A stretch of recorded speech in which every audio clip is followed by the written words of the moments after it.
భారత యువత నిరుద్యోగం పెరగటానికి అసలు సమస్య ఏమిటి? డిగ్రీ ఉంది, ఉద్యోగం లేదు. ఒక చిన్న ప్రశ్న. మన దేశంలో లక్షల మంది యువత ప్రతిరోజు చదువుకుంటున్నారు, డిగ్రీలు సంపాదిస్తున్నారు, కొత్త స్కిల్స్ నేర్చుకుంటున్నారు. అయినా చదువు పూర్తయ్యాక ఒక ప్రశ్న మాత్రం వాళ్ళని వెంటాడుతోంది: నాకు ఉద్యోగం ఎప్పుడొస్తుంది? అసలు సమస్య ఉద్యోగాలు లేవా, లేక మనం వెతుకుతున్న ఉద్యోగం, మార్కెట్లో ఉన్న ఉద్యోగం రెండు వేరువేరుగా ఉన్నాయా? నిరుద్యోగం అంటే ఉద్యోగం లేకపోవటమేనా? మనం అన్ఎంప్లాయ్మెంట్ అంటే అసలు ఉద్యోగమే లేకపోవటం అనుకుంటాం. కానీ కథ అంత సింపుల్ కాదు. ఒక వ్యక్తి ఉద్యోగం చేస్తున్నాడు, కానీ అతని చదువుకు సంబంధం లేని పని. మరొకరు రోజంతా పనిచేస్తున్నారు, కానీ వచ్చే ఆదాయం జీవించడానికి సరిపోవటం లేదు. అంటే ఉద్యోగం ఉండటం ఒక్కటే సరిపోతుందా? డిగ్రీ మరియు స్కిల్, ఇక్కడే అసలు సమస్యలో ఒక భాగం దాగి ఉంది. డిగ్రీ మనం చదివేమని చెప్తుంది, కానీ స్కిల్ మనం ఏం చేయగలమో చెప్తుంది. ఒక కంపెనీకి సర్టిఫికేట్ కంటే పని చేయగల వ్యక్తి కావాలి. అందుకే ఈ జనరేషన్ ఎదుర్కొంటున్న పెద్ద ప్రశ్న నేను ఎంత చదివాను కాదు, నేను ఏం చేయగలను. మరొక వైపు ఎక్స్పీరియన్స్ కావాలి, కానీ ఎక్స్పీరియన్స్ ఎలా వస్తుంది? ఇంకో విచిత్రమైన పరిస్థితి చూడండి. జాబ్ నోటిఫికేషన్ చెప్తుంది ఫ్రెషర్స్ వెల్కమ్, కానీ ఇంటర్వ్యూలో అడిగేది ఎక్స్పీరియన్స్ ఉందా? అప్పుడు యువకుడి దగ్గర ఒకే ప్రశ్న: మొదటి జాబ్ ఇవ్వకపోతే మొదటి ఎక్స్పీరియన్స్ ఎలా వస్తుంది? గవర్నమెంట్ జాబ్ ఎందుకంత పెద్ద కల? మన సొసైటీలో గవర్నమెంట్ జాబ్కి ఉన్న వాల్యూ కూడా ఈ స్టోరీలో చాలా important. Job security, respect, stable income, కుటుంబానికి ఒక నమ్మకం. అందుకే ఒక నోటిఫికేషన్ వస్తే వేల మంది కాదు, లక్షల మంది కూడా పోటీ పడుతుంటారు. కానీ ఇక్కడ ఒక ప్రశ్న: ప్రతి యువకుడికి గవర్నమెంట్ జాబ్ ఇవ్వటం సాధ్యమేనా? జాబ్ ఉంది, కానీ జీవితం సెక్యూర్ కాదు. ఇంకోవైపు మనకు కొత్త ఎకానమీ కనిపిస్తోంది.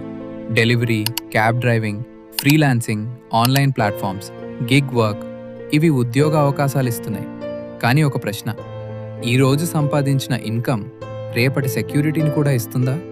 ఫ్లెక్సిబిలిటీ ఉంది, కానీ స్టెబిలిటీ ఎంత? నిరుద్యోగం వాలెట్ని మాత్రమే కాదు, మైండ్ని కూడా ప్రభావితం చేస్తుంది. ఉద్యోగం లేకపోతే సమస్య బ్యాంక్ అకౌంట్లో మాత్రమే కనిపించదు, అది పేరెంట్స్ అడిగే ప్రశ్నల్లో కనిపిస్తుంది, ఫ్రెండ్స్తో కంపేర్ చేసుకున్నప్పుడు కనిపిస్తుంది, సోషల్ మీడియాలో అందరూ సక్సెస్ఫుల్గా కనిపించినప్పుడు మరింత కనిపిస్తుంది.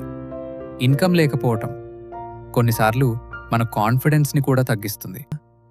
ఇప్పుడు ఇంకో భయం: ఏఐ మన జాబ్స్ అన్నీ తీసుకుపోతుందా? అసలు ప్రశ్న అది కాదు. ఏఐతో పనిచేయగల వ్యక్తి ఏఐని ఉపయోగించలేని వ్యక్తిని రీప్లేస్ చేసే అవకాశం ఉందా? ఫ్యూచర్లో మనిషి మరియు ఏఐ పోటీ కాకపోవచ్చు. ఏఐని ఉపయోగించగల మనిషి వర్సెస్ ఏఐని ఉపయోగించలేని మనిషి కావచ్చు.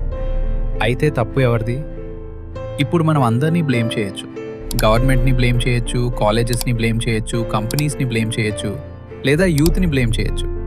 కానీ నిజం, ఇది ఒక్కరి తప్పు కాదు. Education, skills, industry, economy, society, ఇవన్నీ కలిసిన సమస్య ఇది. మరి వీటన్నిటికీ అసలు సొల్యూషన్ ఎక్కడుంది? మొదట యూత్కి ఒక మార్పు అవసరం.